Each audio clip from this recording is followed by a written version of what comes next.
Na ekranu vidite dva snimka. Na jednom snimku vidite Willa Smitha kako jede špagete, a na drugome je kopija od strane veštačke inteligencije 2023. godine. Šta mislite, koji od ovih je pravi snimak, a koji je veštačka inteligencija?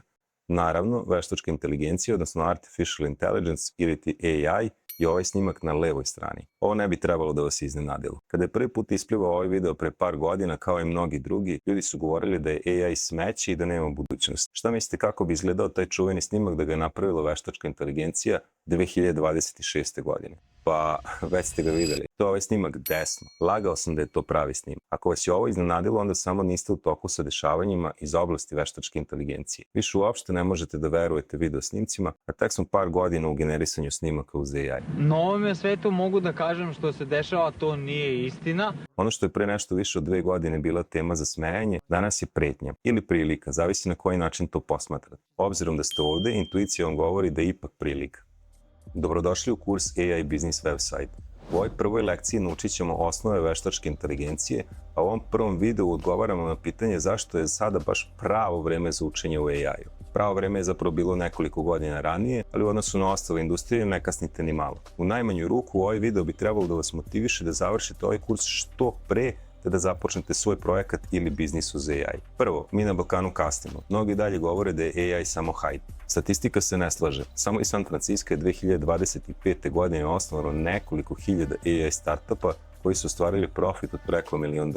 To su ljudi kao vi i ja koji su to uradili iz svoje dnevne sobe od nule. Alati koje oni koriste su isti alati o kojima ćemo pričati u ovom kursu. Evo još jedne statistike. Od 500 najuspešnijih svetskih kompanija, šta mislite koliko njih koristi veštačku inteligenciju za neki deo biznisa u 2026. godini? Tačan odgovor je 480, odnosno 96% najboljih svetskih kompanija. Još jedna kritika je da je AI jedan finansijski mehur koji samo čeka da pukne. Ljudi to govore godinama, a novca u ovom polju ima sve više. Microsoft, Google i Apple ne ulažu ni milione ni milijarde, nego trilione dolara u AI. Čak i da su brojke prenapumpane i da je prava vrednost nekoliko nula manja, to je i dalje novac veći nego budžet većine država na svetu. Tehnologija takođe ne ide nigde. Kompjuterski čipovi nikada neće biti lošiji nego danas, a isto važi i za inteligenciju i brzinu AI modela. Šta više, čipovi koji pokreću ovu inteligenciju postaju drastično jeftiniji i moćniji iz dana u dan. Isto važi i za same AI modele. Nekada su samo najbogatiji imali pristup tehnologiji koja posjeduje frakciju moći od sadašnje veštačke inteligencije. Danas je najmoćnija tehnologija u vašem džepu. Potreban je samo internet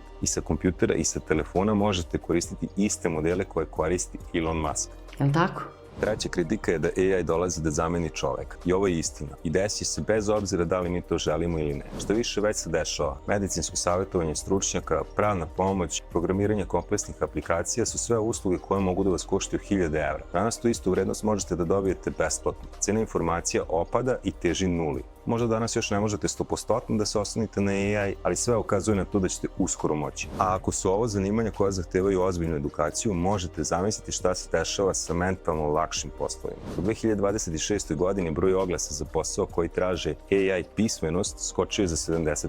Pored toga, 75% poslodavaca sada daje prednost kandidatima koji znaju da koriste AI u odnosu na one koji imaju samo klasičnu fakultetsku diplomu. Možete vi biti najbolji pisac, najbolji dizajner, najbolji programer, ali ako se takmičite protiv nekoga koji ima armiju botova, koji rade 100 puta brže od vas i koji ne spavaju, izgubit ćete. Ovim tempom u 2027. godini neznanje rada na AI-u biće kao da ne znate da čitate i pišete. Ali dobra vest je ovo, još je rano i niste zakasnili.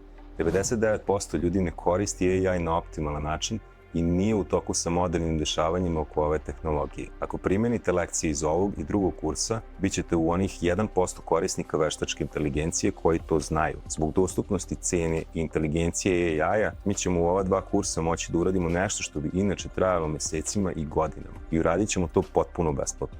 Projekti prvog kursa počinju sa digitalnim portfolio web sajtom na internetu. Zatim ćemo napraviti prvi biznis web sajt i dodat ćemo interaktivni element za kupce. Na kraju napravit ćemo Google Business profil i optimizovat ćemo naš sajt za internet pretragu uz osnovni SEO. Sve ovo ćemo raditi na izmenično sa teorijskim lekcijama da učimo AI od početnika do naprednog korisnika. U drugom kursu ćemo naš biznis sajt pretvoriti u moderni brand, sa logom, dizajnom i pričom. Napravit ćemo prvi slikovni sadržaj i objaviti ga na 4 platforme na pravi način. Nakon toga napravit ćemo i video materijal, prvo kolaž sa muzikom i naracijom, a onda ćemo kompletan video sadržaj praviti uz AI. Sve ovo ponovo radimo na izmenično sa teorijskim lekcijama, gde učimo AI za slike, AI za zvuk, AI za video, kao i osnove brenda, platformi i marketinga uz AI. I sve ovo bez uključivanja kamere. Pre nego što počnemo, jedna napomena. Prvih nekoliko lekcija su temelji i bave se osnovama. Kako kurs bude išao dalje, postajeće sve teži i teži. Svaka nova lekcija očekivaće svo znanje iz svih prethodnih lekcija. Spakovao sam maksimalnu moguću količinu znanja AI-a u ovih nekoliko sati sa jasnim ciljem. Od nule do prvog biznisa uz AI. Bez potrebnog prethodnog znanja, besplatnim alatima. A u sledećem videu osnovni koncepti.